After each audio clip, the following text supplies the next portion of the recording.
Welcome back and good morning again. Thanks for supporting the First Christian Symposium on Aliens here in Roswell, New Mexico. Our next speaker, our first speaker for Saturday, July 4th, is Joe Jordan. We've been affiliated for 10 years together along with Chris Ward. He's been a huge help in my ministry and a good friend in my personal life. And he's got a talk that is really paradigm shifting. It really changes people's perspective to understand the spiritual perspective of this UFO or abduction phenomena. He's a very good man, and I'm so glad to have him back here again. Thank you for all your support over the years. And Lord Jesus, Father God, we love you. We thank you. Ask you to be with Joe, bless him, and anoint him. And we just pray for ears that will hear what your Spirit has to say today, Father. Jesus. Good morning, everyone. As you can see, the title of this morning's talk is Unholy Communion, the Spiritual Nature of Abduction Reports. Before we start into this, I must give you a warning. Whenever I share this talk, I share this warning. It's important. The following information may change your preconceived notions of the alien abduction experience. What is alien abduction? This is taken from Wikipedia, okay? The terms alien abduction or the abduction phenomenon describe subjectively real memories of being taken secretly and or against one's will by apparently non-human entities and subjected to complex physical and psychological procedures. What I'm going to share with you today is some of the most powerful evidence in the UFO community about what this experience is about and the entities behind them. We've shared this over the years, and we always get a lot of flack from what I'm about to share. So hang on to your seats.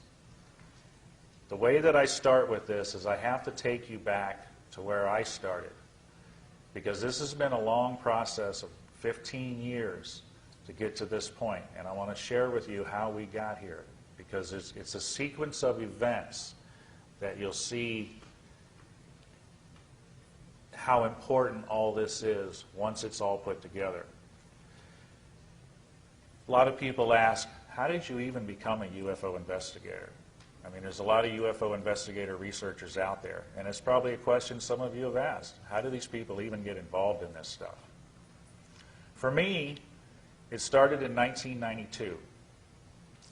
I worked for a major boat company in Florida. I'm from the Kennedy Space Center area, and I had some vacation time during the year in 1992. And I went to visit my brother, who was in the Air Force, stationed up at Elmendorf Air Force Base in Alaska. And I had a week's time off that I could go up there and visit with him. I took my son with me, and my mom went with me. And we went up to visit and have a good time, see the sights. But it's a 10-hour flight out of Orlando, Florida, to go to Alaska. That's a long time on a plane. I needed something to read to keep me occupied. While we were in the airport, I went to the little bookstores they have in the airport, magazines, books, snacks, things like that.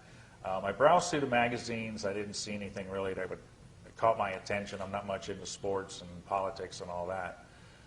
So I went over to the books area, and I'm browsing through the paperbacks that they have. And I came across one particular book, and it caught my eye, and I picked it up and looked at the cover of it. And it looked like a science fiction book. I was an avid science fiction reader when I was a teenager in high school. I actually grew up as an Army brat, and I spent a lot of time overseas growing up in my younger years. We didn't have TV or radio and stuff like that to keep us occupied like you guys got today. So books were a great escapism. And mine was science fiction. I love science fiction.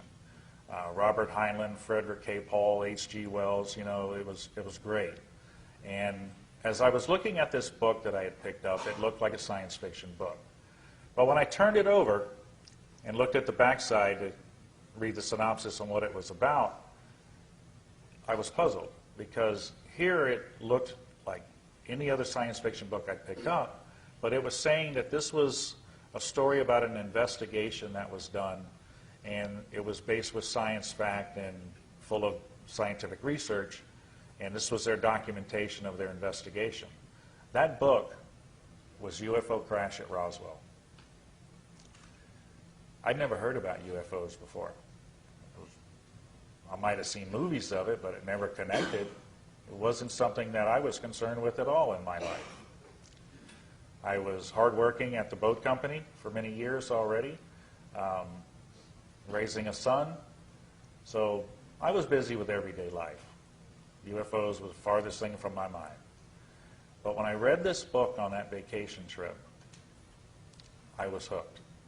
I thought, because all the things that I thought were fantasy in my younger years growing up, these people were saying was real. And how could that possibly be? So I had to know more. When I got back from the trip,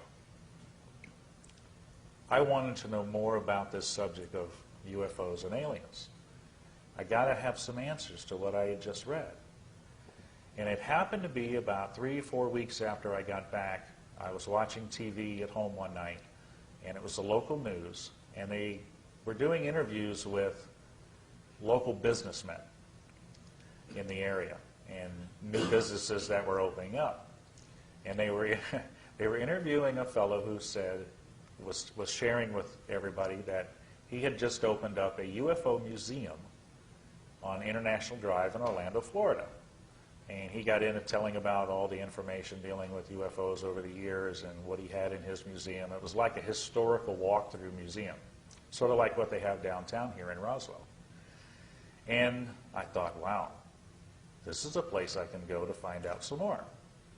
So over the next couple months, I made a number of trips over to meet this fellow, and him and his wife together were running the place. Nice little walk-through museum, had books in front where you could purchase, little knickknacks and books and stuff like that dealing with UFOs. And as he saw me being local, coming back to see him a number of times, we finally started talking to each other. And he says, "You seem to have a very keen interest in this. Is there anything I can help you with?" And I told him about picking up that first book and it grabbing my attention, and I had to know more. And he says, would you like to be more involved in finding out what this is about? And I said, well, what do you mean? He says, well, I belong to an organization that researches UFOs, and it's the Mutual UFO Network. Over the next few months, he helped me become a member of MUFON. He helped me work up my investigator status as a field investigator for MUFON, and we became very good friends. I learned what was involved with doing investigations. And being local, I was on the Space Coast, and he's in Central Florida. He said, over on the Space Coast, there's no chapter for MUFON. He said, I know there's some members over there, but there's no chapter for it. There's nobody running the organization for the county. He said, would you be interested in maybe taking charge of that, putting together a group of investigators to cover that area? And I thought, wow, this sounds interesting. Here I'm going from knowing nothing about UFOs to getting one little book to now working up to I'm going to be in charge of doing investigations in my area. And we took time, we talked to the state director of Florida who lives up in Gulf Breeze and the assistant state director, and they told me what was involved with being a state section director for my county. And I had an interview with them. The fellow from the museum backed up for me because he was the state section director for Orange County there in Central Florida.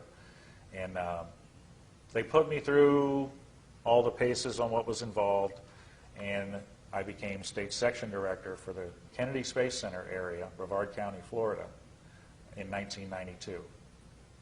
What better place to be a UFO investigator? One of the most top secret clearance areas in the country. They got an airspace that's totally controlled, so they say. But amazingly, over the years, we investigated UFOs over their airspace.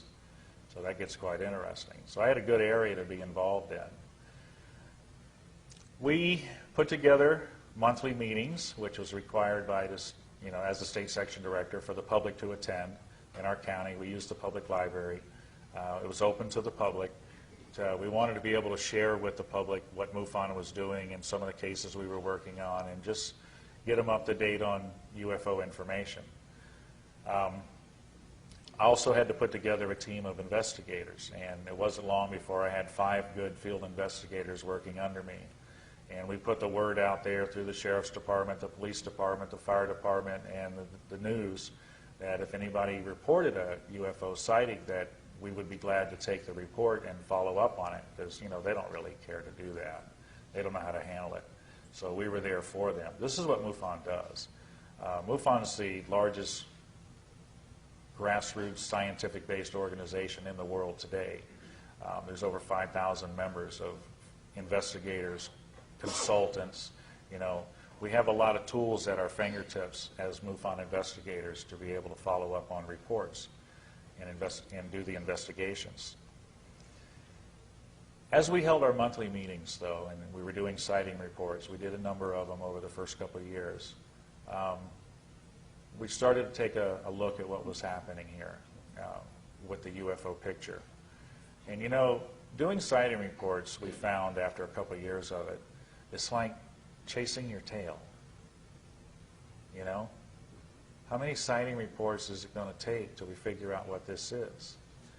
They've been going on since the 40s and 50s. They still don't have an absolute answer to what this phenomenon is about. And looking at the people coming to our meetings, we were hearing stories from people who were saying they were abductees or contactees. And we started listening to them, and they were saying that they had been in contact with these entities that are behind the UFO sightings.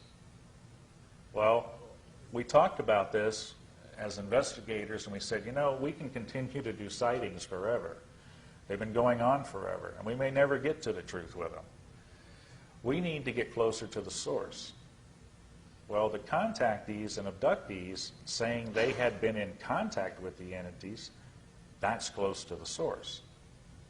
So we decided to move our research closer to that source and get into abduction research and try to find out, being closer to the source, what this phenomenon was about. The only problem with that at the time is that MUFON wasn't set up to work with the abduction experiencers. Okay, they're doing scientific-based investigations on UFO sightings. They really didn't have a format to working with the abductions. And we had to kind of separate ourselves to be able to do that. We couldn't do it under the name of MUFON because we had no real guidelines except for what we've been taught as being investigators to do interviews and research and how to document stuff. So we decided to set up a separate entity organization called CE4 Research. And CE4, Close Encounter of the Fourth Kind. That's what that stands for. You got first kind, second kind, third kind. Of course, you've all seen the movie The Third Kind. Fourth kind is abductions. So that's what we titled our group. Even from the beginning, the information was always available to MUFON. We never kept it separate. We always offered it if they wanted to see it. But like I said, they weren't really set up at the time to be involved with that. So we